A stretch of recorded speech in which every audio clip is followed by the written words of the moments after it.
Hello, friends, and welcome back to the Earthly Delights podcast. Today, our guest is Valentina Auliso, and we're going to have a varying conversation covering several topics. But first and foremost, Valentina, what's the crack? How are you keeping? So, thank you. Really good, actually. Just been away for the weekend, so I feel like really refreshed and energized. Can't complain. A big difference from the heavy kind of air pollution of Rome. Yes, exactly. I've been in the countryside and just refreshing my lungs and spending a lot of time in the woods and just breathing and walking and eating great food. Beautiful. I know Seb has differing opinions about the countryside. I mean, I was saying I being born and bred in the countryside means that I have no appetite to go. I feel like I've done my time. Sufficient 18 years. So when I leave the city, I don't really feel the relaxation. I just kind of feel the. I get reminded why I left in the first place. Let's just put it that way. But Seb, is this countryside generally, or just your countryside? I mean, listen, like, I like a nice walk, but I'm not one of those who could be like, oh yeah, I just want to be surrounded by like rolling fields for a week. Like me, a day or two, and that's my quota done for at least a couple of months, if not more. Yeah. Sounds good. Exactly. Different strokes. Yeah, different I was folks. about like to move there. I'm like, okay, I'm moving here. So I'm about to take decisions in my life, and I was like, no, but anyway, I won't move there. But it was like, oh my god, I could live here. The grass is always I don't greener. wanna see anybody. The grass is always greener. Literally, sometimes Exactly. in the countryside. Literally, yeah. So Valentina, also just a quick thing. Actually, one of the things that I noticed when I lived in Italy was that generally the grass isn't as good as in Ireland and the UK. You know, I was actually thinking about that when Seb just said the grass is always greener. Like, yes, but it's not like. Yeah, it's not like Irish or English. In That is Italy, I feel like green, it comes out fresh already grass. made into hay. It just like completely misses out the step of being grass, and it's just like ready-made hay from the get-go. Yeah. It's not like comfortable to sit hard or stuff. lie No, on. is it? I agree. No. Whereas, yeah, in the UK, it's like, hey, there's a field. Let's lay down here. And when it's not raining, though, Yeah. Yeah, the few times. When it's not raining. Those the 150 few days when times, it's not yeah. I raining. mean, in Brighton, I was lucky. It's not too bad. I guess in Ireland, it's raining a bit more. Yeah. Like I know in the west coast of Ireland, it rains something like 260 days of the year or something like that. Something like that. Don't quote me, but I think that's yeah. So we count our blessings. It's not that bad. We're okay. Valentina, before we go digging, can you tell us a bit about yourself? Like where you're from, you know, what was growing up like for you? What did you have interests in, and what were like the first steps of the road in which you are now? Sure. It's a big question. I'll start with little steps, and then you can ask me more, of course. Perfect. So I'm half Italian and half Polish. My mom is Polish, and I was born in Rome. And I had a really interesting and a nice childhood in Rome. Actually, at that time, I used to love it, and because also during the summertime, I used to spend it like in Poland, or in the little village of my biological father in the south of Italy. So it was literally like having a lot of contrasts and plenty of experiences. So yeah, I remember traveling. At that time, you had to like take the bus to Poland, so like 28 hours traveling, or the train, the night train, 24. I wouldn't recommend it. There was no flights? Like, you know, like there was no like Wizz Air or Ryanair at that time. It's just like Alitalia, which was like super expensive, and we were like not like a wealthy family, so we had to do what we could. So my mom used to like literally ship me and my sister, and I'm not joking, she would put her in the bus, tell the bus driver where we need to get off, and that's it. My grandmother was there waiting for us.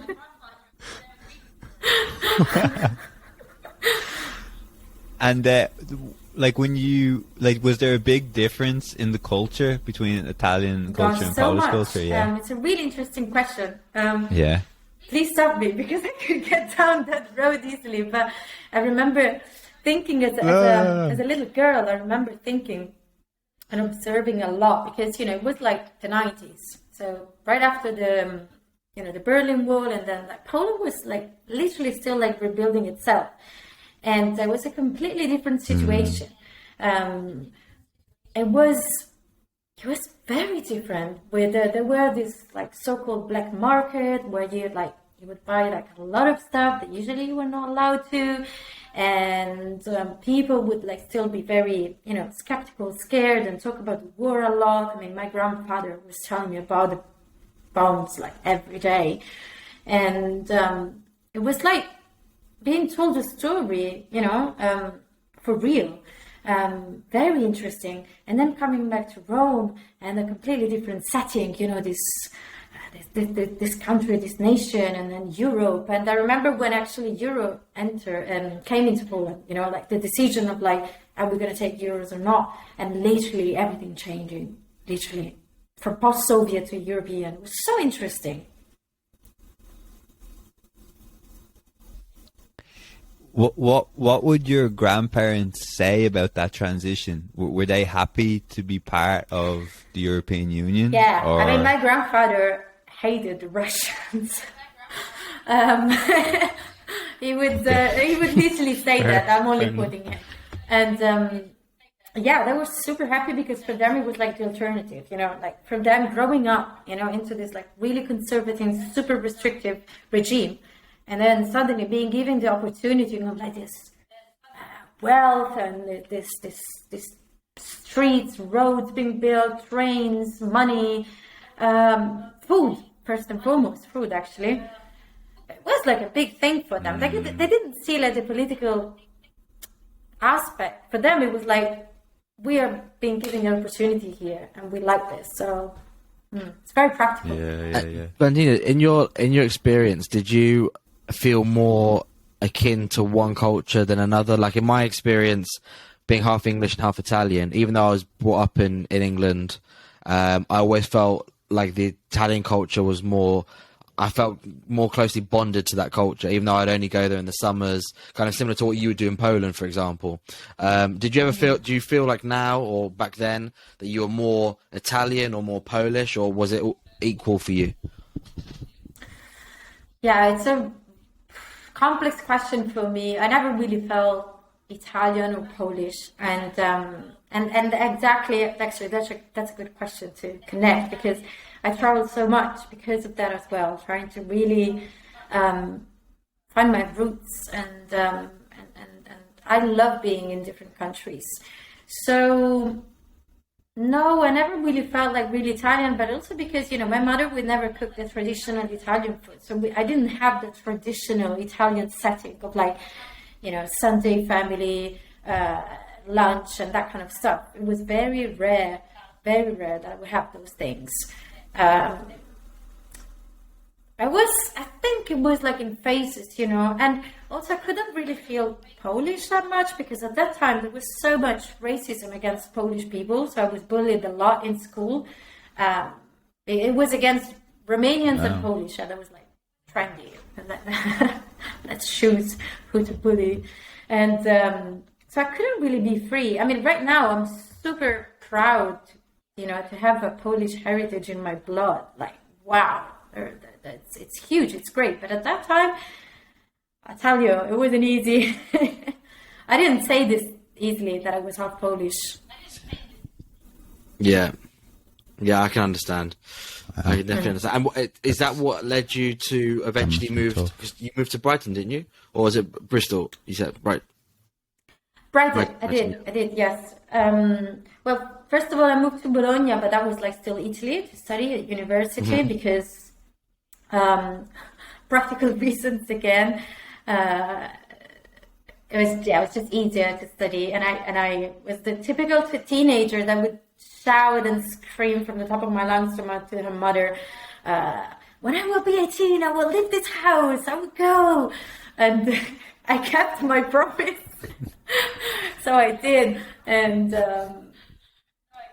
I studied political science, international relations, which, even though right now I do something that sounds completely different, I would choose exactly the same. I really loved what I studied. It was great to just know, the dynamics behind how certain countries work, and sociology, psychology and law. It was super interesting. And Bologna is such an amazing city to be for students. Super intercultural. So, and then I lived in Portugal as I did my Erasmus program, which is a program that European citizens are granted for if they want to. They can study in a different country, the same subjects. So I did. I went to Portugal and I spent 10 months there. Moved to Portugal again. Amazing, incredible experience, and just learned so much. And I didn't want to study in English. I wanted to be with Portuguese. So that led me to really, really explore the Portuguese culture. It's a lot. And then for work, I moved to France for a while. That's where I was like really into my political career, and I wanted to work for the Council of Europe, so I did. And then I wanted to work for a European institution, and I did. And I got tired after a few months only. So. And talk me through this, Valentina. I did a master's in public policy and human development, and I also started to work in that kind of area, and then kind of got pushed back. But talk to me through, as in you moved to France and you work for the Council of Europe. You still had this ambition to stay in this field, to really go deeper into the intricacies of the political system and European integration, this kind of area, or did the seeds start to grow about, maybe I need to do something different? Absolutely. I remember in Bologna, I had an amazing friend, and we used to argue and fight a lot because he used to tell me, look, this system doesn't work. This system is crap. They want you to believe that the system is great, but it's crap. And I would be like, no, you don't understand. Typical, again, teenager. You don't understand. The European Union is great. You can do a lot of stuff. I'd be like, And I still remember his voice right now because I'm like, yeah, he was right. He was so right. I mean, you can do, there are opportunities for sure, but you can do so much more by having an awareness outside of the system, just creating your own reality and alternative. But that takes time. So. And just to expand a little more on him being right, you started to feel somewhat constricted by the options that you had as for a career, or can you expand on that a little bit? I mean, if I think back right now, I'm like, wow, I was given so little choices. When you're young, you've been asked what do you want to do when you grow up, and you've got only a couple of options. That's it. And in the real world there is so much more. So yeah, I was I knew in my heart that I could fit. It was a gut feeling of this feels like I have to follow a specific path. Why do I have to go this way specifically? Why do I have to go that way? But because I'm super curious, then that's why I was really into it. And I genuinely, I'm very naive sometimes. I genuinely believe when someone tells me about, this system will provide you this and provide you that, I believed it, and I enjoyed the experiences. But yeah, you start to grow a little seed in you, and then you realize that there's so much more. I don't know if this resonates with you. I remember being in my master's, And coming towards the end of my master's and speaking to some of my good friends who I'm still friends with to this day, and they would often say, you know what, I always wanted to study anthropology, or I really wanted to study history, but my mom or my dad, they're into economics, and it wouldn't have really been a good career move, or it wouldn't really have been a good move in terms of like respect. And then it facilitated this point where I could go, you know what, to be honest, I think I picked my master's because I'm interested in public policy and human development, but I'm also trying to do, you know, the good, trying to pick the right answer, if that makes sense, right? You know, because very few people go, oh, that's a risky move, or that's a, you know, what were you thinking there, James? People would generally go, oh, that sounds great. You know, reaffirmation, like, well done, you picked the right box here. And I think that's what came up for when you're talking about the idea that we have options, but if we're being brutally honest, maybe we actually don't have that. No, precisely. I mean, I've been brought up in a very, dysfunctional family and situations. But the good thing about that was that I was never pushed to take certain routes, because nobody asked me to know. So I could make up my mind and say to my mom, okay, this is what I'm going to study. Okay, that's it, But I know, some of my friends went to, especially economics, because it's the right thing to do, and because you get jobs and everything, and so that can happen. Valentina, can I ask, what you said that you grew up in a dysfunctional family? Can I ask what that means for you in your experience? Just to give some listeners context about what you've previously just said now, and what you're obviously about to say when we talk about what it is that you do currently. Yeah, surely. So when I say dysfunctional family, I mean a family where the traditional roles are not there, and the traditional foundations are there, but in a messed up way, by using very simple words. So supposedly, as a child, you should be, a daughter or son, and you should have a mother and father, whoever they might be, but just taking that role of being mother and father, and that's how you should grow. That's how ideally you grow up, and then you have support around you, right? So a little support, at least.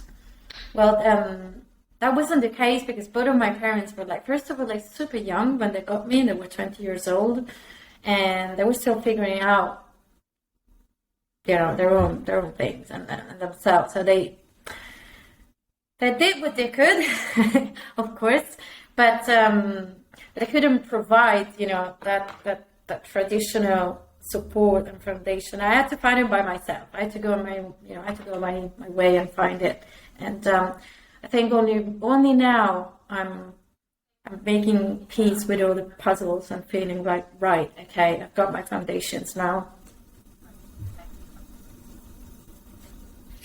Would it be correct to say, Valentina, that you don't think you had a kind of healthy attachment that you need growing up, and then that healthy attachment that you have growing up then allows you to form healthy relationships, either romantic or just friendships?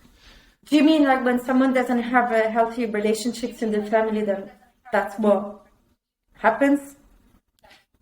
Yeah, it's almost like they don't have the blueprint or the example for what is healthy boundaries. I can rely on someone for these things. I can trust them. I can feel safe in these things. And then as a result, unconsciously with their friends or with their girlfriends, they're always just moving a little back because they're not sure, or they're just full frontal because again they're not really sure about boundaries. Yes, Okay. I completely agree. Interesting. We can say that, I guess. There are some things who are, in the bigger picture, when we talk about spirituality, yes, there is a bigger picture. Yes, there is, a great scheme and everything is here to serve. But there are, on the human aspect, situations that aren't fair. That's it. That's simply it. And what, for example, in my situation I've been through wasn't fair. And as a consequence of that, I spent so much time just unraveling that patterns and, trying to find in my partners what I didn't have from my father, and then only realizing that I wasn't finding in my partners what I didn't have from my father.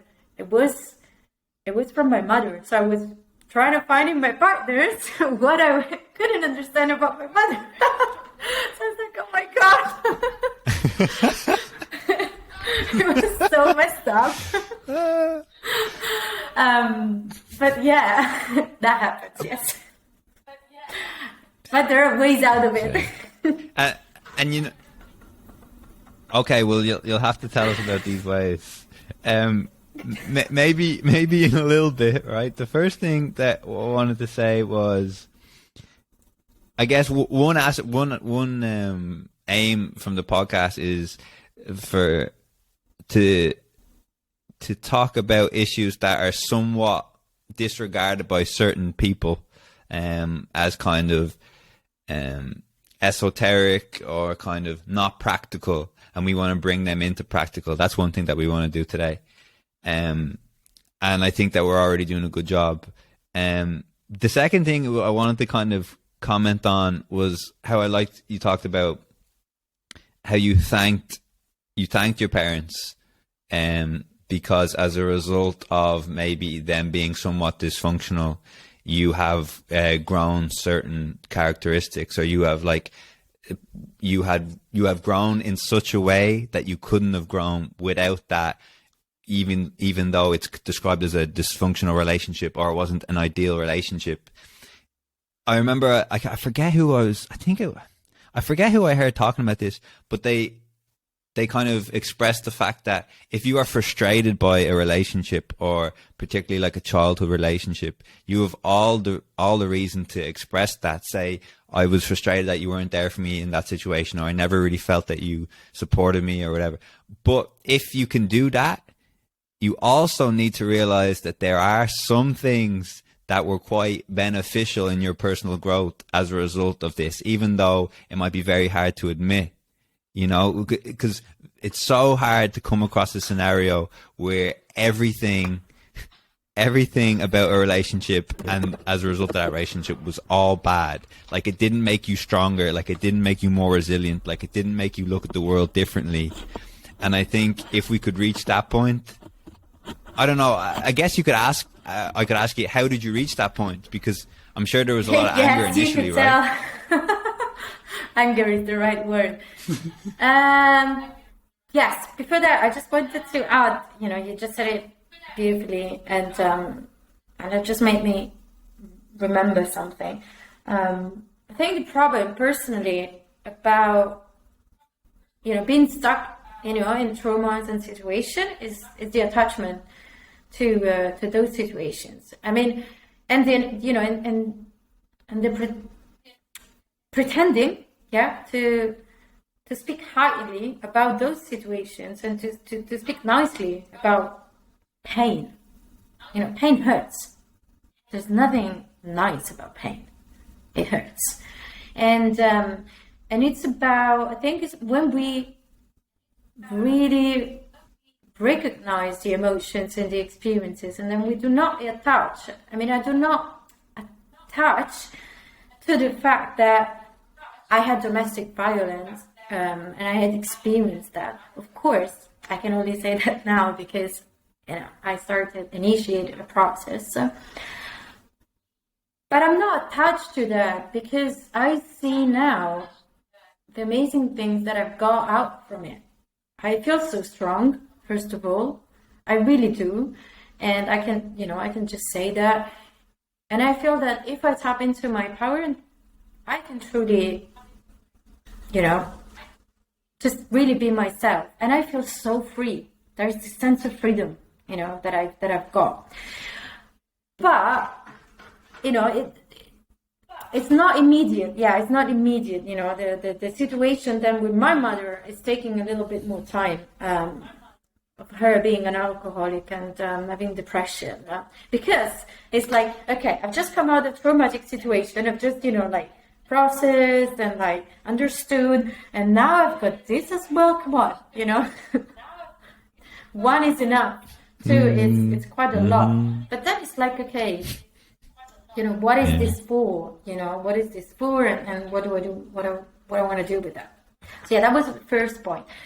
And then just to answer your question, in truth, I don't know, I've always felt inside of me that sense of freedom, exactly, that sense of like integrity. It was always there. And no matter the pain and the situations, like, I just don't like to give up. It's just like not something that I feel comfortable. Actually, yeah, I don't feel comfortable in giving up. And maybe sometimes I did things with too much, anger, passion, of like, I want to really fix this, I want to really solve this, but at least it was a force, it was like a fuel to shift certain situations that otherwise wouldn't have been shifted. Valentina, can I ask if you were ever worried that those type of situations, sorry, while the dog tries to make an appearance on the podcast, if those situations that you went to, specifically the domestic abuse, if you thought that might break you, because only recently it's come out actually in the news that, well, potentially, allegedly, a footballer has domestically abused his girlfriend, and a lot of the stuff that you see on Twitter is, basically trying to protect the footballer, and it feels like, especially with domestic abuse, a lot of the times, or sexual abuse towards women, society has this kind of weird inclination to almost demonize the victim and try to protect or put context in that would somehow explain these horrible actions that the man has taken out on the woman.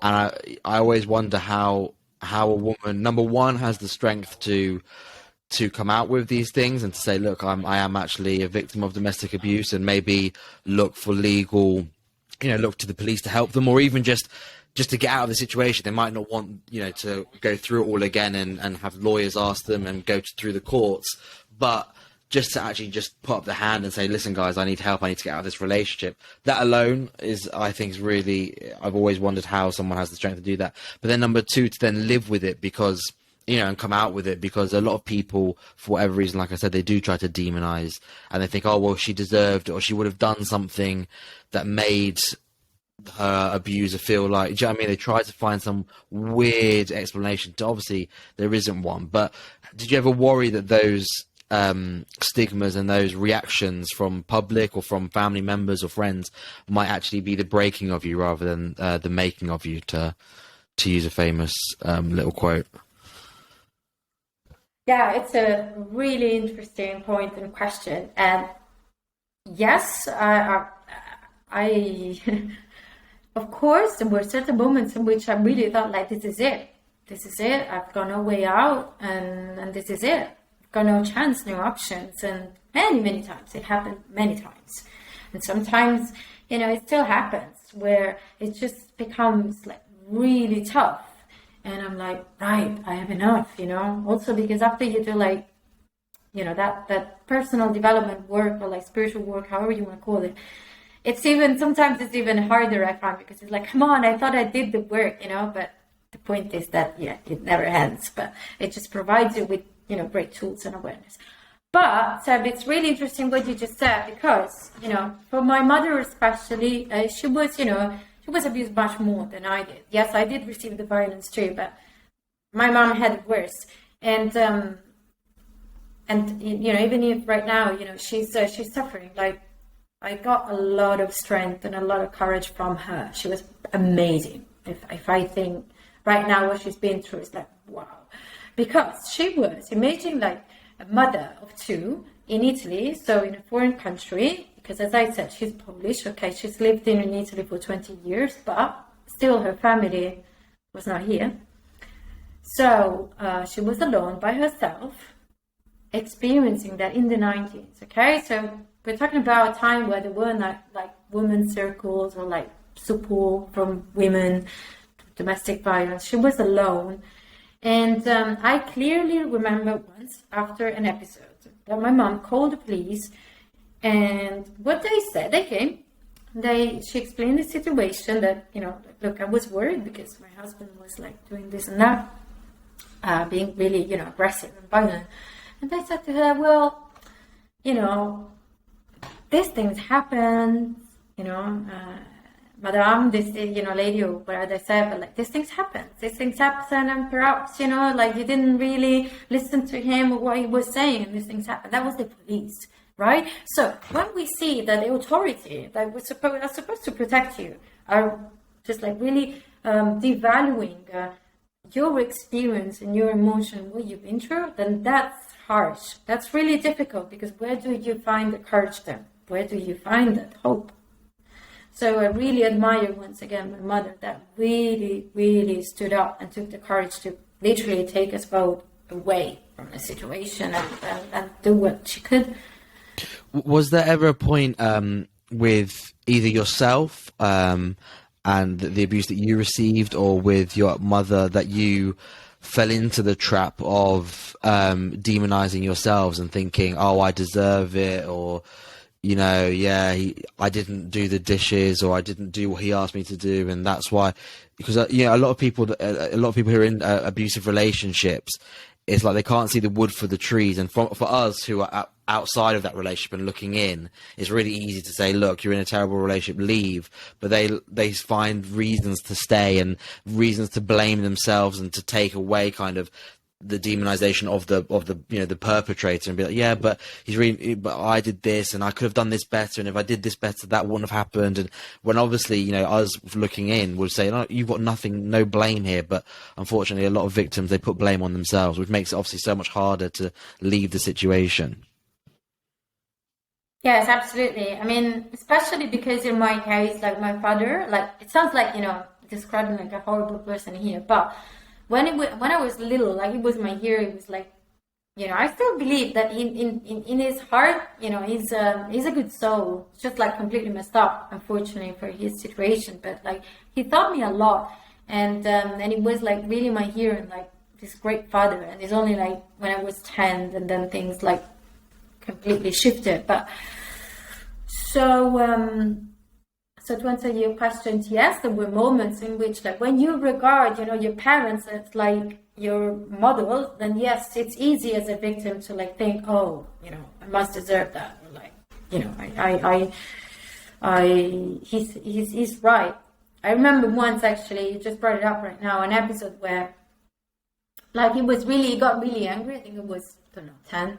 He got really, really angry, and like he put me against the wall, and he shouted at me and said, like, why are you happy? You can't be happy. You can't be happy. You cannot smile. You can't smile. You can't be happy. Something like that. And that was, I still remember the feeling, actually. And I was like, oh, okay. I was only happy, like I must have done something wrong. So that enters in your psyche. Of course, when you're in that situation, you're not conscious. So what you do, you go back to Jim's point earlier. You project these things into relationships with others, and then you try to justify the experiences with the relationships that you have with other people, whether it's your partners or your friends or your, the people in your community.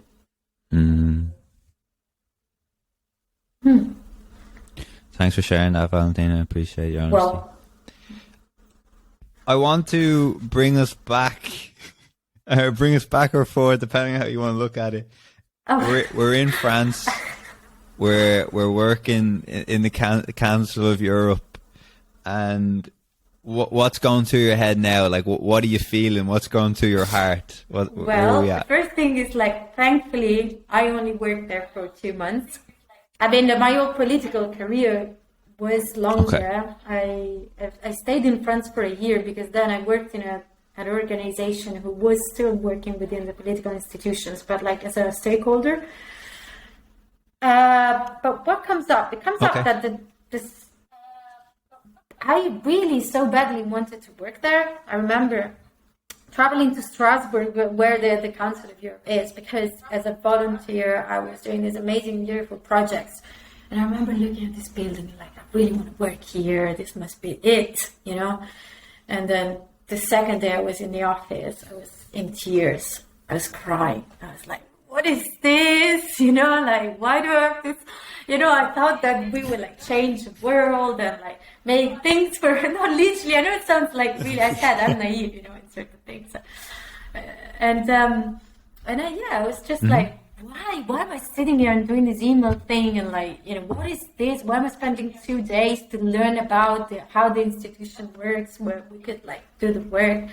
So yeah, that's why that didn't last for long. I mean, I did really enjoy, having said, I did really enjoy the whole NGO experience around that. And just to explain, because I know that in the UK there's not such a concept of NGO. It's a non-governmental organization where, you know, an outside organization works in between the citizen and the state to bridge the gap and tries to provide certain services. So that was exciting. Still in the system, so it wasn't satisfying for me, but it was exciting, and I had some incredible, amazing, priceless experiences through that, especially the traveling.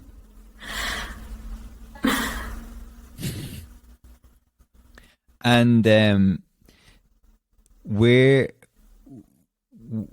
did you think, or what was the point in which you thought, I don't think right now this is for me? Or, you know, for instance, you stated how the Italian police almost devalued your mom's experience. I wonder at what point were you really like valuing your experience and going, wow, I'm doing this thing that on paper is pretty impressive and it's really good, but my experience tells me that while I appreciate it, I think I want to do something else, or I want to go somewhere else with this. Moment, but yeah, as you say, like it's that feeling inside where it's like, this paperwork might help, but it's just too long and it's just too far complicated, and we need to really be in the real thing of shifting and supporting and being present. But yeah, there was a specific moment where my friend in France, it was a time where I had to decide what master degrees I wanted to take, and again, you know, that like, oh, I must have a master degree, you know, like if I don't, then what's gonna happen? And I actually even wanted to do like a double master because and then my friend told me like, look, all is good, but you've got a way of expressing, you know, communicating, and it's quite different. You know, are you entirely sure that that's what you want to do? It's just a question. Bang, that was the question. I was like, oh my God. And I remember, I really do, like cycling back home with my bike and with crying and like, I don't want to do this. I don't want to do this. I was happy actually. And yeah, and then I packed my stuff and I left and went back to Rome for a while to just really figure out what I wanted to do. So yeah, there was a specific moment where you're like, that can't be it, you know. But I was helped, yeah, I was supported, yeah. Mm-hmm. But you know, what I'm reminded of is our friend Latif. He told me this story about when I think he was in his late 20s and he was talking about how he wants to change the world. And I forget who said something to him, but the guy said, if you are in your 20s and if you don't think you can change the world, you have no heart. But if you are in your 40s and you're still trying to change the world, then great. You have no head. And it's funny, even like we did an interview last week with a woman who co-founded the Belfast Friendship Club. And she came back to this point again. She said, we're talking about like volunteer work and certain service. And she says, at the end of the day, you can only change one person. Yeah. You know? And it's it's Yeah, and I would it's tough, right? first and foremost try to change ourselves first, not change, but like make ourselves a happy place first and foremost, and then everything else will flow. Rather than always, this outside, tiring, exhausting energy that we put out. And so when Right. what was the next step then for you? You back in Rome, and how come the UK came up? So I realized that I didn't want to, necessarily work within the stream, but I wasn't that, how can I say that? I still didn't know. Wasn't, I didn't know the alternative, and I fell back into it, kind of. I remembered that when I was a little girl, I always wanted to be a journalist because I wanted to speak the truth and I wanted to write about the truth. I have this obsession with truth, by the way.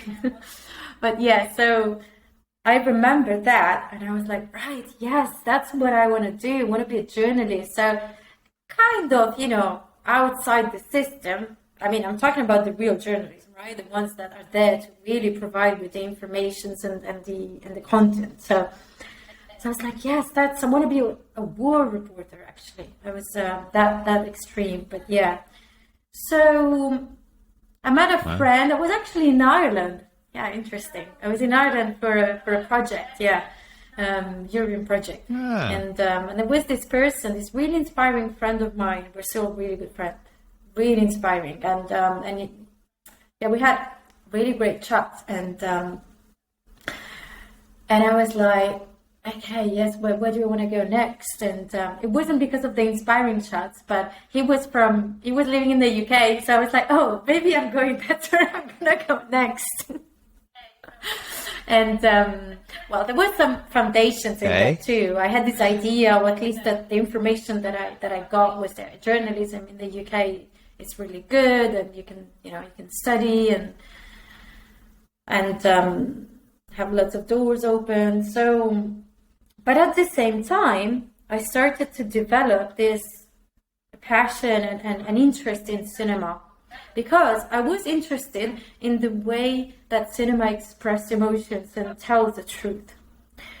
So I was in between the two, and I was like, I want to, do both, like the cinema thing and the journalism. So documentary was kind of like a really great combination of it. So I started to look for universities that would provide this kind of master course in documentaries, and I applied for London, Brighton and Cardiff, I think. And yeah, so I moved, I packed everything again. And if I think back, like if I would rationalize the process, I would like never made it. I had no money, no support. And like, yes, I knew the language, but not that much. But I only knew that I had to go there. So I followed that instinct again, and I moved. And the first night in Brighton, I ended up in Brighton because I applied for a job from Rome. So not to just be completely like without anything. It wasn't a good job when I got there, and I was so scared. I remember that night I was in this really nice house, but I looked outside the window and I was like, what the hell did I do again? Like taking crazy decisions. What am I doing here? I'm alone. Anyway, that was... Yeah, we both lived a fairly nomadic lifestyle at some points anyway, it feels like. But yeah, sometimes I remember when I was at university, I've probably said it a few times on the podcast, I think, but I was applying, I finished in my final year at Leeds University, having just come back from Erasmus in Madrid, and I was applying to some consultancy in London, because everyone else in my course was doing something fairly similar, and I was stressing, and then I realized that I didn't even I wanted them to reject me. I didn't even want the place. And then I was like, what am I doing? And then I just moved to Madrid because I knew for whatever reason I needed to come back and be out here, even though you know, we're talking about like prospects and why people do certain masters and stuff. Moving to Madrid wasn't a very, like, quote unquote clever choice. You are? Would you say it was logical, Seb? Yeah, it definitely, there was no logic behind it. Would you Really, say other it than was I just wanted to follow my illogical? passion and continue learning Spanish. But in terms of like career prospects, it wasn't the best thing to do. And then, like you said, you find yourself and you're out here again, and you're like, oh shit, what have I done? Like, all of my friends are in London, and they all know each other, and they're all friends, and I'm here and I don't really know anyone. But yeah, I'm glad I made the choice, as I'm sure you are as well. But at the time, it's kind of weird, because at the time when you make the decision, it's like you're so strong about it, like, yeah, this is definitely going to work out. And then you get there, but when you're like in the reality of the decision, you're like, oh fuck, like maybe I should have listened to people and maybe I should have done the quote unquote sensible thing. And it's like, but yeah, listen, I think if you have enough want to do something, then it eventually works out one way or another. But there's definitely scary moments for sure.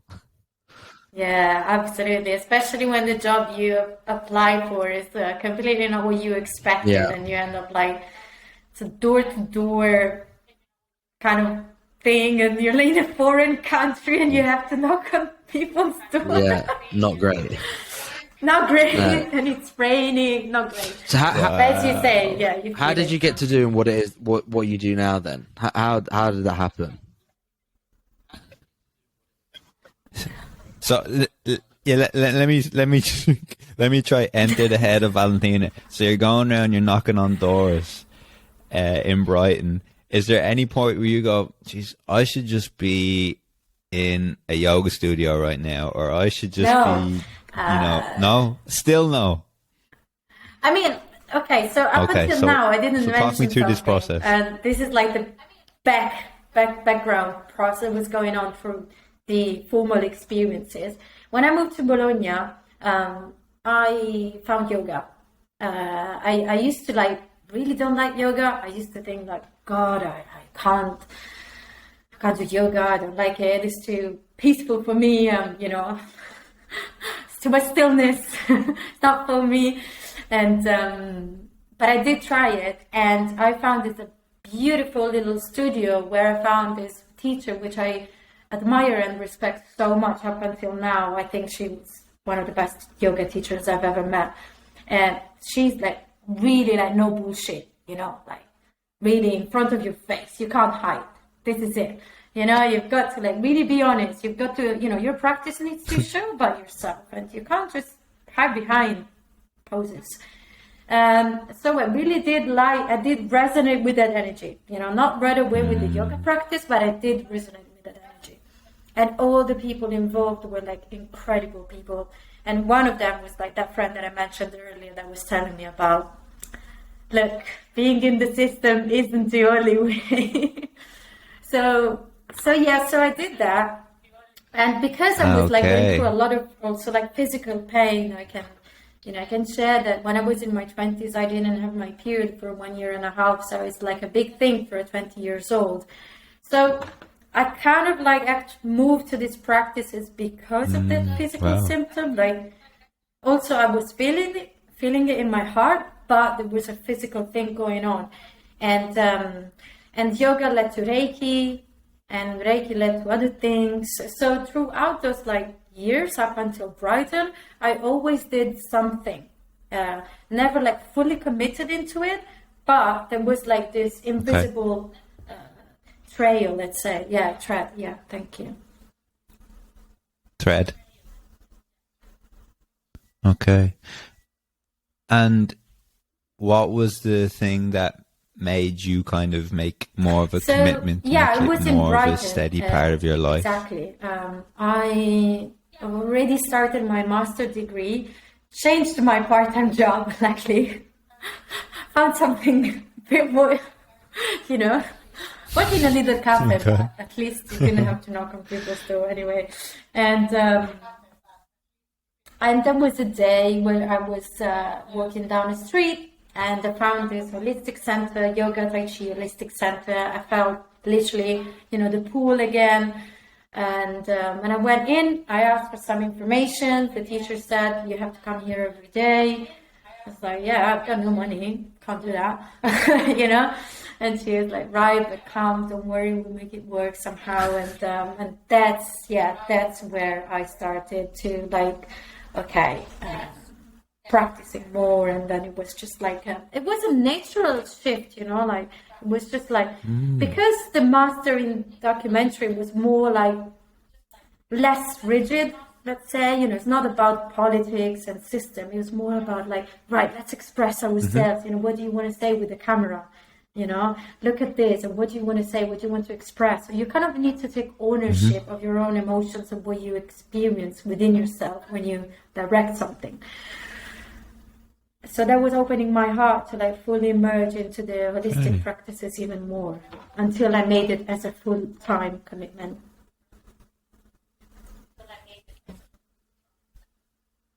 Interesting. Can you expand on that a little bit about how the documentary process did it encourage you to see things from multiple perspectives, or did it change your perspective fundamentally, or was it just interesting playing with how you truly wanted yes, absolutely. to portray what was in the film?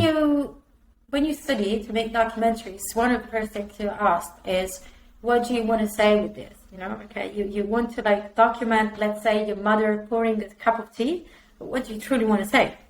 You know, it can be as simple as that, like my mom pouring tea, but it needs to be clear. So first of all, what really fascinated me was the clarity. You need to be clear, you need to have clarity, and you need to take responsibility. With that camera, you're showing something, and you are also a creator. So it's about taking responsibility, and it's about using a language that is different, that isn't just made up with words. You know, some of the best documentaries are, in my opinion, silent documentaries, for example. It's just sound and Chris Martin, you know what I mean? So yeah, like there's a lot of beauty, but at the same time, practical. Expression in that documentary is making. So you start to look into yourself, you start to deep into yourself a bit more, and you start to like be in touch with what you are going through. This is how I feel, you know, this is the emotions that I'm, because 10 people can document exactly the same action in 10 exact different ways, you know, even if again it's your mom pouring tea. Absolutely. And the question that comes up to me next is, do you think learning about documentary making subsequently helped you become a teacher of something that many people find difficult to grasp or difficult to enter into? Actually, but it could potentially be that the camera and having to convey a message. Actually, yes. I remember some episodes. I was preparing my final project, right? I was so lucky, by the way, that at that time my boyfriend was a filmmaker, so he helped me. but I had to make the project, right? So I remember sitting there and really being so scared, and I freaked out. Like, what am I gonna do? What am I gonna do? I had the footage. So I already shot, you know, the things that I wanted to portray, but I was like seeing that with my footage and like, how do I turn it into a story? How do I make it into something that people can watch? So that is a moment where, yeah, you need to start to like ask yourself some questions, and perhaps, it subsequently helps you to be able to convey things, experiences, emotions, messages in a way that can be understood or perceived or shared with other people. And that can be done in many different ways, though. So.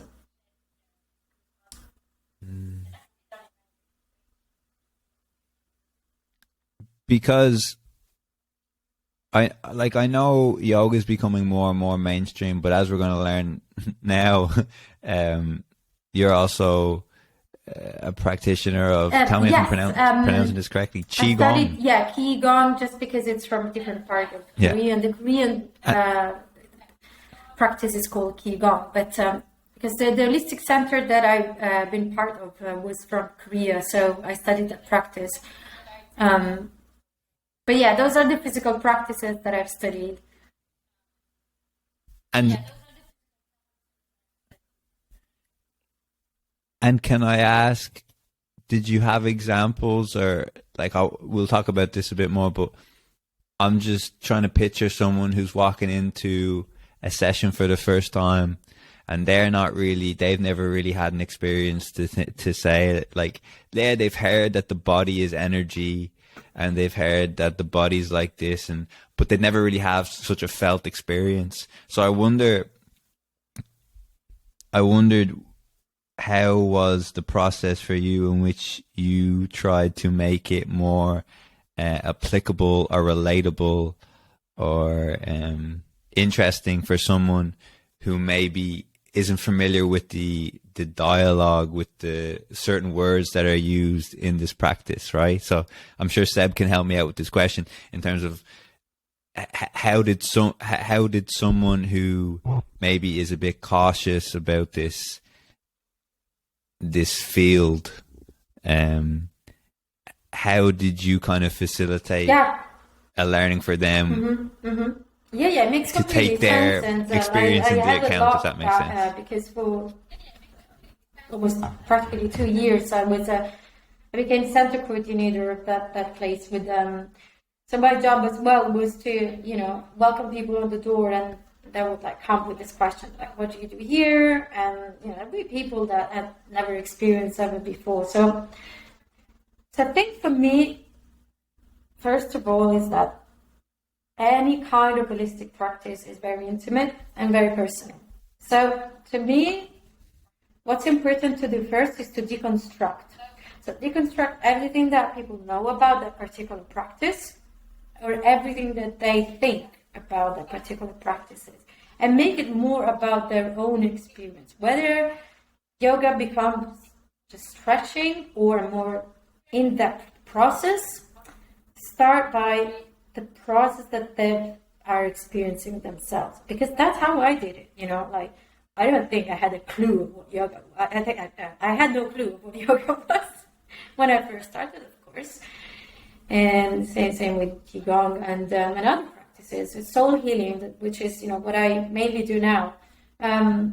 Really no experiences of that. So I remember in class, what I would do when I would teach, be like, first of all, use the simple language, and then making it about their own experiences and what they are feeling. And because what you do ultimately as a teacher, you're just providing space. You're creating a safe space of experience, of course, expertise, hopefully, but you're ultimately just creating a space for those people to have their own experience and grow through that in our own different journey.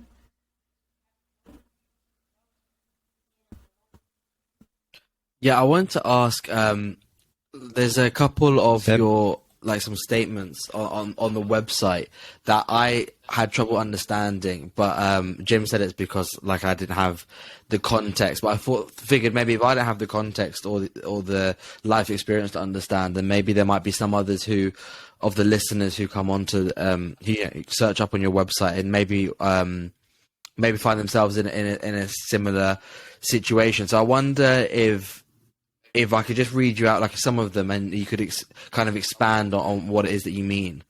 The first is, the soul is always trying to reconnect with that from which it came. Yes, fair question. Me too. I love that. Right, okay. So prior to our experiences here as human beings, so prior to our upbringing, and everything else that comes with it, and the environment, the impact that our environment has with us, we have this thing inside ourselves, which is just our essence. Let's call it our essence. We are being, right? We are just being with our own way of being. Mm-hmm. Okay, but the moment we come here, the moment we literally open our eyes, or experience things, or hear a specific language, bang, that's it. you're like, you're just constantly being challenged. It's kind of like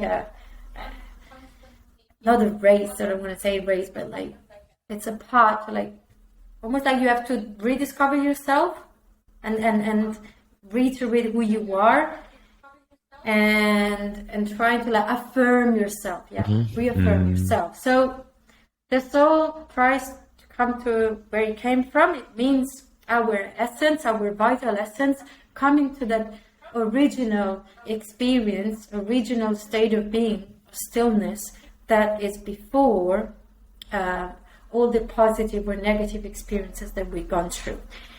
And the reason why I say always tries to come back to the source, which by the way comes from shamanism, it's not just Valentina. It's ancient practitioners. It's because there is no bad game, or there's no such thing as a bad plan, or like, your life is not designed to be horrible or to feel miserable. It has certain aspects that makes you go through challenges and experiences so that you can affirm yourself, right? And really like find your own unique expression. Whether you're successful in that or not, it's our own different journey. There's no such a thing as success, by the way. Okay, so sorry, go on, Jim.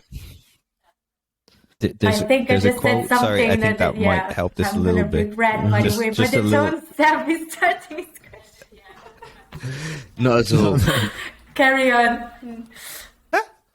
No, just a quote that came to mind is from, like, I think it's from an Irish poet, and he says, the aim is not to become someone; it is to uncover who you are. Yeah. That's what comes to mind when you talk about this. The idea that it's not like a striving for external things; it's to kind of strip away of the things that superficially we think we are, but to kind of unpack it. It's not a problem, but where I think I maybe don't fully no? understand, or disagreement of ideologies, I guess. It feels like to me in some way like a nurture versus nature kind of argument, just because, like you were saying, that like if you want to kind of, like the idea is to get back to who we were, literally almost to the point where before we're born, before we're impacted like by language, before we're impacted by these positive or negative stimulus that we like obviously receive literally from the moment that we are brought to this earth, right?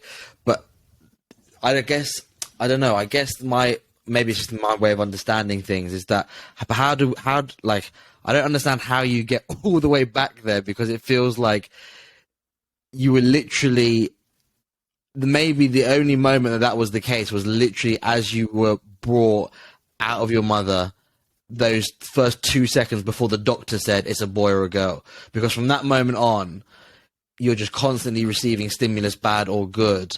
And I'm not sure, I don't know if I agree or believe that baby, before they heard the first words, had an essence or had like something that was true to them.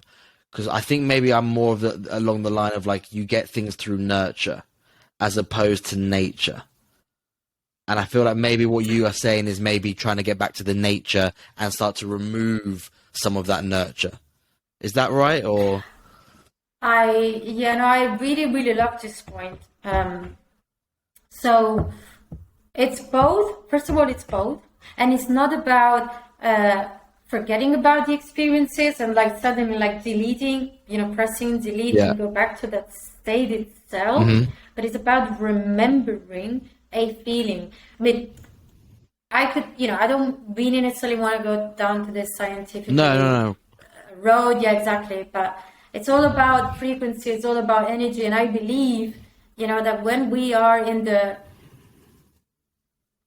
there is a moment when we want, if we want, that we can remember that feeling of being us, just us. There is a moment. It's there. And it's different for everybody. But there is. It's that moment where you're like, oh, fuck, I feel it. It's like, it's possible to have that. And that's the moment that I talk about. And it's about pausing for a moment, everything else, and then bringing it back, but the way you wanted to bring it back. Mm-hmm. Not by conditioning, but by active choice. And it's like, right, okay, yes, this is my mother, this is my father. How do I want this situation now to, how do I want to use kind of this situation for my own benefit, for my own, growth, for my own purpose. So, and I just quoting actually something that really resonated with me when I read it from James Hillman, that wrote this amazing book about soul's code. And he says it's all about growing down. I thought it was amazing because suddenly it's like, oh, right. So it's not about going up spiritually and trying to like really find some spaces up there. It's about growing down. So being here. When you use the word purpose, can I ask what that means? So when you say someone to find our purpose or to reconnect with our purpose, or in whichever way that you want to use that word, to you, what does that mean? Yeah, so to me, it means the reason why we're here, the reason why I'm here. Now, it could translate as like job or what kind of role I want to have in my society, in my community. But for me, it's simple as that. It's like, what the hell am I doing on this earth? How do I want to be? By the simple thing, that when I wake up in the morning, what kind of thoughts I want to have, what kind of action I want to do, how do I want to relate to the people around me? So for me, the purpose is the conscious choice of driving your life in a way that has a direction and a meaning that resonates with you every single day. Okay, that's clear to me. So and is it believed in your practice that the purpose that you speak of there is that? Are we saying that that's innate? So are we saying that is within us, from the get-go, and we try to rediscover it, or do we think that it's that purpose is something that we find through the passage of time and through the passage of our lives and inspirations or things that we kind of that we take in? How is that defined? Sure. I mean, I believe personally that it's both. Okay. So it's a combination of like the remembering of that feeling and that state, but at the same time, we make decisions every single day. Nothing is written, for sure. Like, yes, there is like a bigger picture, but at the end of the day, that's why we're human, and that's why we've been given a life, a body to make decisions. Yeah. So it's both.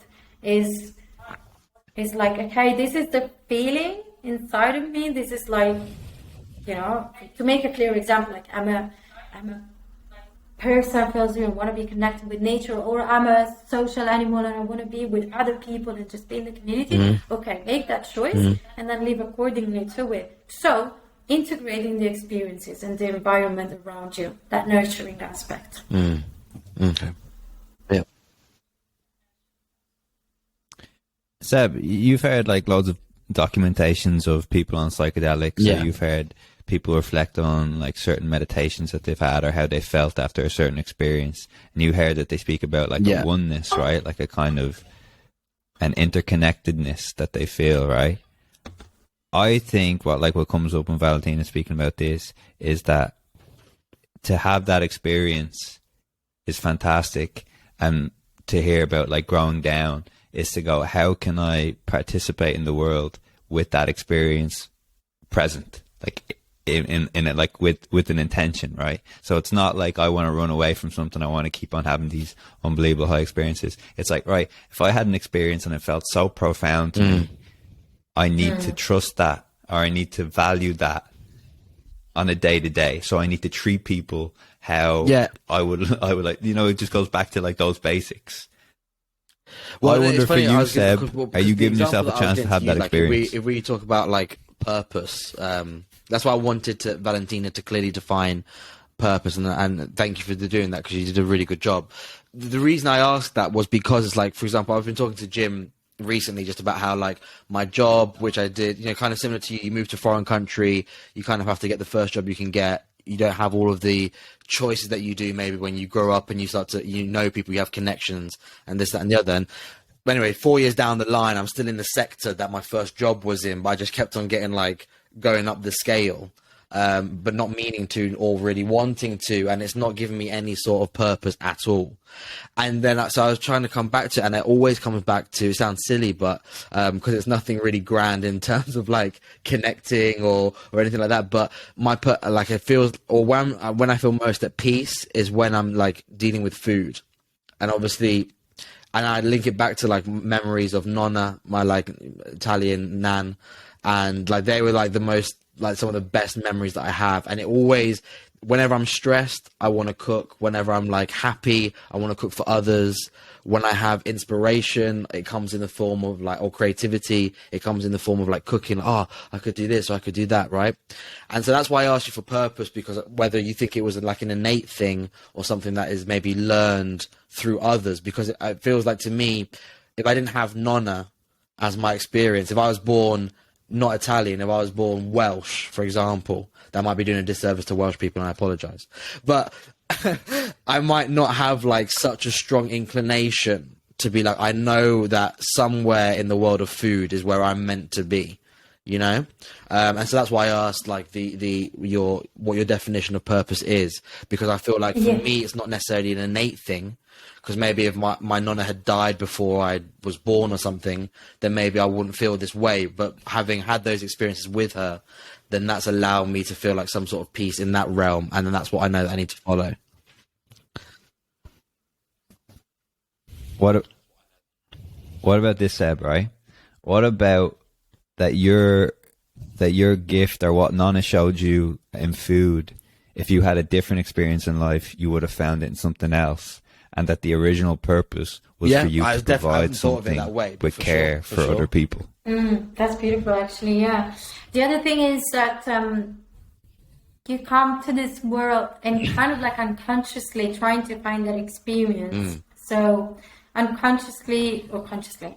But there's also this theory that we choose our parents before we're born, whether, we want to believe this or not. But it's about like what we experience here, somehow you choose it before. And even if you don't believe that, in any ways, that innate initial feeling will like automatically connect you through that, I mean, you could have had the same situation, you're not Italian, but not necessarily attaching to this, right? Or resonating with this. But you did. Yeah. So that's why, it's a combination of both. It's something that you've got inside, but then yes, the experience. But it's our ability to see that, it's our open-mindedness and open heart that to be open to see, okay, this is the situation and that original feeling that I connect to. But I wonder if you have people who come to you, because I think when people think about purpose, I think a lot of people think like, purpose has to be this really grandiose thing, right? Coming back to what we were talking about before, like it has to be like world changing. It has to be like, I need to save the homeless, or I need to like something really like that. And I wonder if people come to you and maybe subconsciously or even consciously, they know what their purpose is, or they want, or what it should be, or what they want it to be, but they almost think it's not grandiose enough. Like they almost think that's not a purpose, it's just a passion. That's not a purpose, it's just like a little hobby that I do on the side.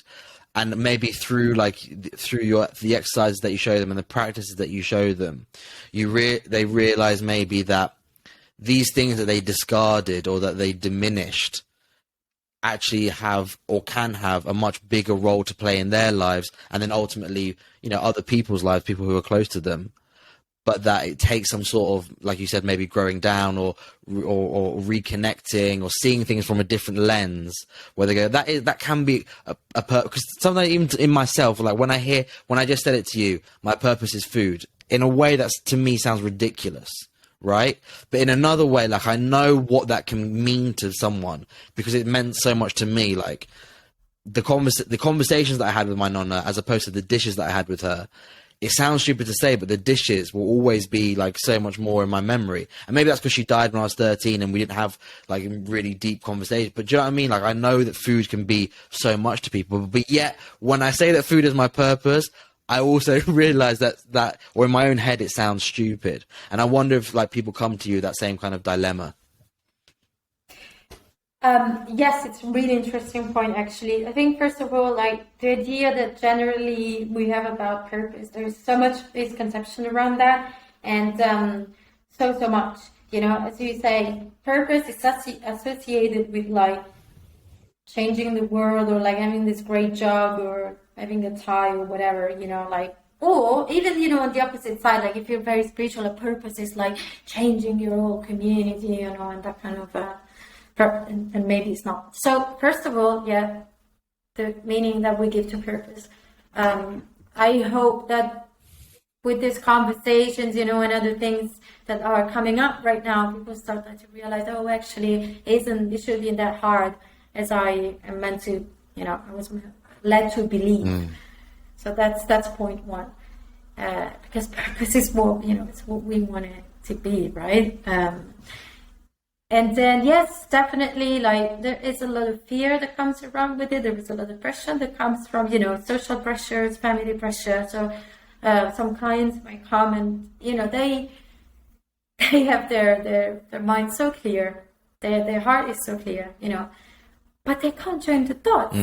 It's really beautiful to watch that, you know, and when I hear it, it's like, God, you've got it. You don't need anything. But because of the social pressure and the pressures around, then they can't like see it in that perspective. And so there is a fear to even like accept it or seeing as a purpose. And therefore there is work to be done there. But again, the work is their personal journey. Again, I'm only providing space with different tools, of course, and like practical and real tools, but it's a space. Because ultimately, yeah, we're here to remember, reintegrate. So. And so, lastly, from me, just on the front of purpose, like when someone either through what you provide, or just time and space finds what their purpose is, or discovers and go, yep, I think this is it for me. Do you find that there's maybe a problem with like having the courage of your convictions? Because, you know, it's like, if you decide that something's your purpose, or you like really believe that something's your purpose, I feel like you can agree that that's your purpose, but then actually not go for it. Because if you go for it and you fail, then it's like, what the hell am I? Like, I'm a human being who like thought this was my purpose, and then I failed at it. Like, again, I'm not talking about grandiose. It can be something like, you know, really whatever, small. But if you fail at it, that could be like, I can imagine that would be absolutely soul destroying. And maybe it's easier to say, yeah, I think this is my purpose, but like, it's just easier for me just to stay on my route and like just kind of dabble my feet in it, but never go full hog on it, because the risk of losing, or the risk of like being a failure in what is quote unquote my purpose, could be like just be shattering for me. And it's easier to live like a half life almost, and not fully enjoy life, or take the most out of life by choosing the easy route out, if you know what I mean. Yeah, totally. I mean, first of all, like, I'm a big believer that everybody has their own the power to take responsibilities and make choices. So even if you like, I know a lot of people that even if they're being shown right there in the mirror in their face, like what they could be or how they could, you know, potentially transform, they choose not to. And that's a journey, and that's okay. I think, again, I really want to like break this big expectation that there is, again, from the spiritual world, of like, you need to become certain things. Actually, let me make this personal example. When I was in Strasbourg, one of the things that actually, I just remembered that, sorry, but that made me want to like shift was that I was seeing a lot of people around me, and maybe with arrogance, but at the time it served me. I was like, oh wow, like these people are really older than me. You know, I'm only like 23. I don't know. These people, like, you know, in their 40s and the 50s, and they live a life that they're not happy with. You know, they live, you know, like they can't show happiness and contentment. oh my God, I want to do everything I possibly can to fix this, so as early as possible I can live at my fullest potential. And I really remember the the hurt and pain that I received from like hitting my face on the glass of like realizing that that's not the point. No, the point is not like fixing everything, because first of all, you cannot see everything. You can only see what your experiences are providing you to see. So we have no idea. We only have like a little small percentage of what we go through. So it's not about fixing everything, and it's not about becoming certain things. And again, when we say live at your fullest potential, or like live according to your purpose, it really isn't about this grandiose and big thing. It's about just connecting with your journey. Maybe, I don't necessarily like to say that, but because it's it's my mother, and of course I don't want her not to be happy. But when I see my mother, like, that's her journey. I don't know, and I don't think she will ever come out of the situation where she's like. I hope she's not going to listen to this podcast. But no, I love her so much, actually. But what I'm saying is, sometimes the journey isn't about unraveling everything and having this tribe and like shifting and becoming this amazing master. It's just about being honest with your experiences and owning your experiences and taking responsibility. So as you say, Seb, if you see your purpose but you choose not to go because of the fear, fine, but let's own this. And what I mean by that is like, don't complain after, don't blame other people. Just take responsibilities for it, and that might be just fine. Yeah, no, I really thank you for that answer, actually, and for that clarification.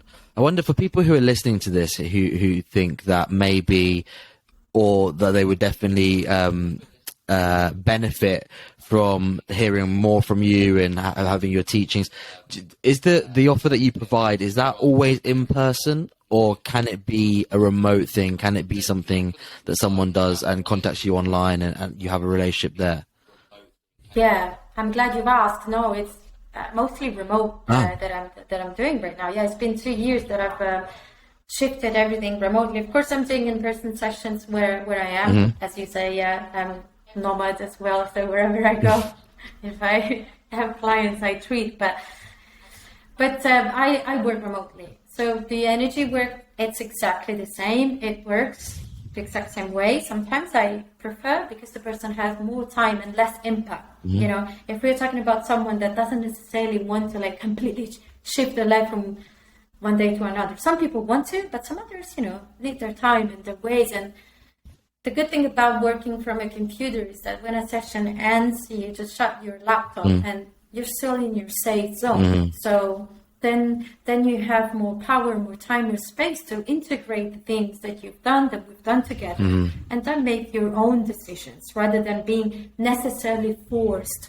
into a space with other people. Because I took decisions in when I was in the holistic center. I took decisions that maybe I didn't have to, but because I got excited by other people having certain experiences, I wanted to have that too. So yes, I do work remotely mainly, and it's in person, and it's always different. Of course, to make it more clear and understandable, I say that I've worked with yoga, qigong, and soul healing, but truly what it is a really personalized journey, and it's about finding connecting with your own essence and purpose. But it can be done in so many different ways. It can be a chat. It can be a more like energetic work if someone is more like really aware and wants to embark that path, or can be the physical aspect, the yoga aspect.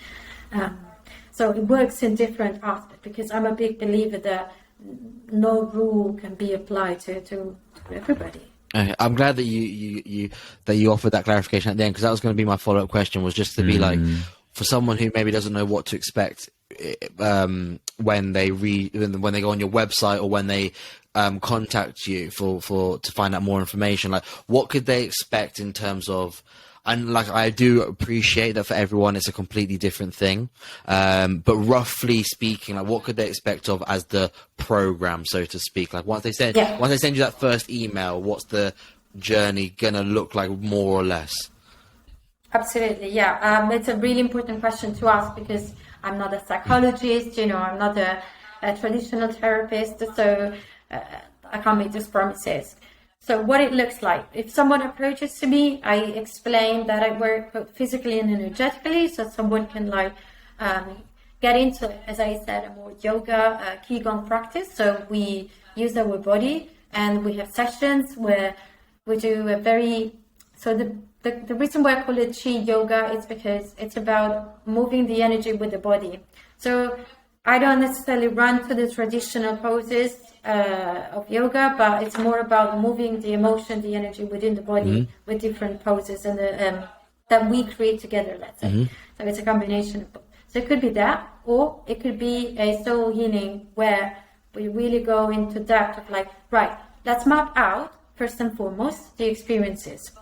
Right? So let's go into the experiences that we want to talk about, and let's see how they affected us, and how, the impact and where you want to get, where you want to go. And it's a gentle journey through that. So I really like to work longer term with people who can. I prefer that way. So it could be mindfulness as well. I started to do mindfulness a while ago, and I loved it because I found that it's such a very practical, simple way for people really to get into that space without being too talking about guardian angels, and then another thing that not everybody is ready for. I mean, I love to talk about that. I won't lie, of course, but not everybody wants to, and not everybody's it's their journey. So mindfulness it's a really great way. I was surprised myself when I first did it, that can bring people's mind to an experience that it's simply there. And that's my point. Thank you for that. I really appreciate it. Thank you for asking. It's important. It is, because it's hey, listen, we're trying to sell you here, Valentina. I got that. I hope I'm doing a good job. We're in the real world here. The system does exist. We need to make sure that this hour and a half has been worth your time as well. Oh yeah, absolutely.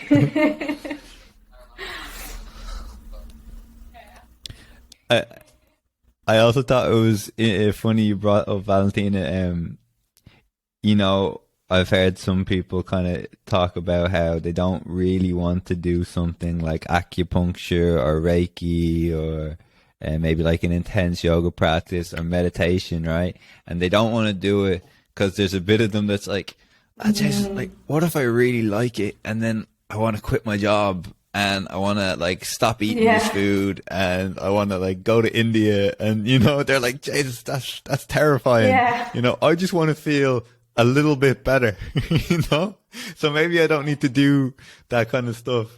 And it's nice to hear that you have a practice in which you are just trying to help people go where they want to go. It's not like, hey guys, if you want a real challenge, here it is, here's the blueprint, and if you don't do that, you're not doing it correctly. It's, hey, if you want this, let's explore this. If you don't, we don't explore this, and I think that non-judgmental kind of support that I is guess very important for it's people. what I wanted for myself, and it's what I needed for myself, for the experience that I had. I just needed space to express myself and to find myself. I didn't need, in the end, right now I could say that, it's not the end, but at the end of this, I hope it's not. But looking back, let's say, could be, yes. Looking back, but it could be. Yeah, that's all I needed. I didn't need to know that this particular practice does that or brings to that place. I just needed space.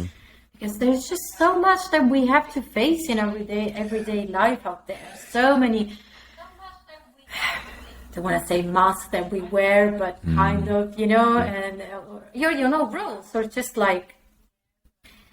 and again, just to really strengthen a point, for me, it's all about own our own journey, whatever that might be. And so the practice needs to flow with that and to respond to that. Valentina, before we wrap up, Jim, do you have any other questions? Or There was one thing that I wanted to say just before the devastating. last question, and now it's left me. okay, the last question all right. I was going to ask is, hold on, right? You asked the what last are the question, it might tips come and up tricks for that me. you do to to keep on top of your own mental health? Right. Trying to think something. It's just I have a lot of different tools, but personally for myself, I practice every single day. But just because I found that discipline provides me with that ability to detach from the challenging situations. So discipline really helps me, and that gives me a lot of well-being and feeling of sense of ease and liberation. So it's that. But it could be just, going into nature, having a walk, just creating space for yourself, write, watch a movie, sing. I like to sing, actually. Before the podcast tonight, I was just going through some personal stuff and I needed to distress, and I just put music out loud and I started to sing and dance in this room, so with my headphones, and I calmed after that. So it doesn't have to be, in the end, I just want to say it doesn't have to be meditation or yoga, but because in the end, meditation and yoga is, it's breathing, it's connecting with your breath and with your life force again. So truly, it doesn't have to be that complicated, and it has to be accessible. It has to be inclusive. It has to be something simple. So Perfect. So that's what I would advise. And talk, share more, and that's, I think, one of the great things about being in Italy that I'm really realizing again after spending, I love UK, it's my home, but being back here has reminded me of the power of just sharing with your friends and people around you, just picking up your phone and be like, oh, do you know what? My mom made me so angry today, and allow yourself to have that experience, and your friends like, yes, and okay, let's meet up for a coffee, and then you chat and everything feels fine again. So Nice. I like it.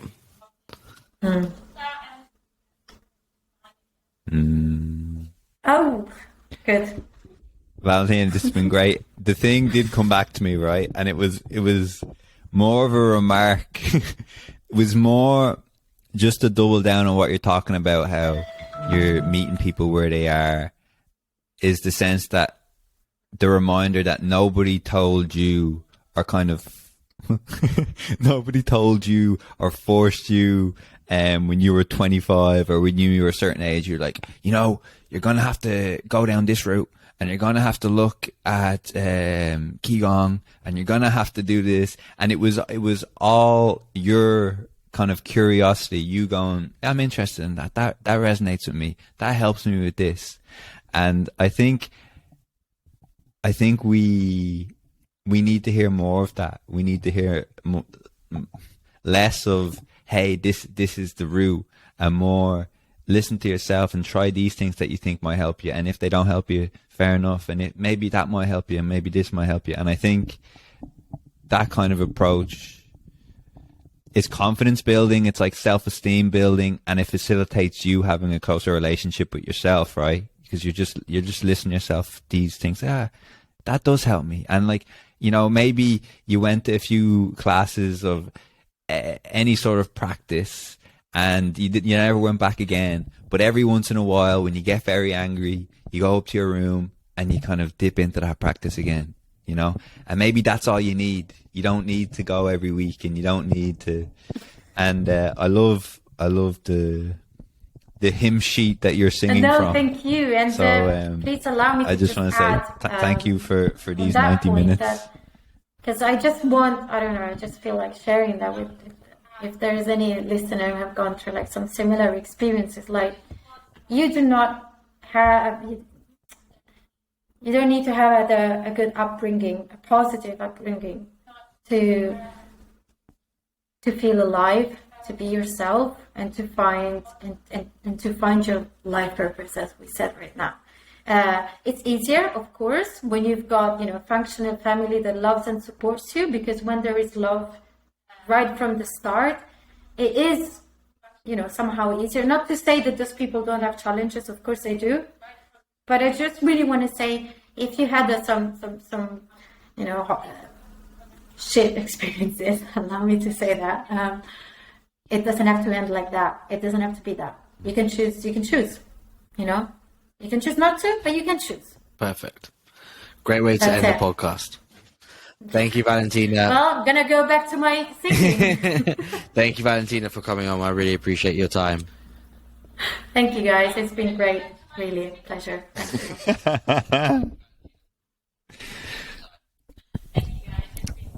Thank you.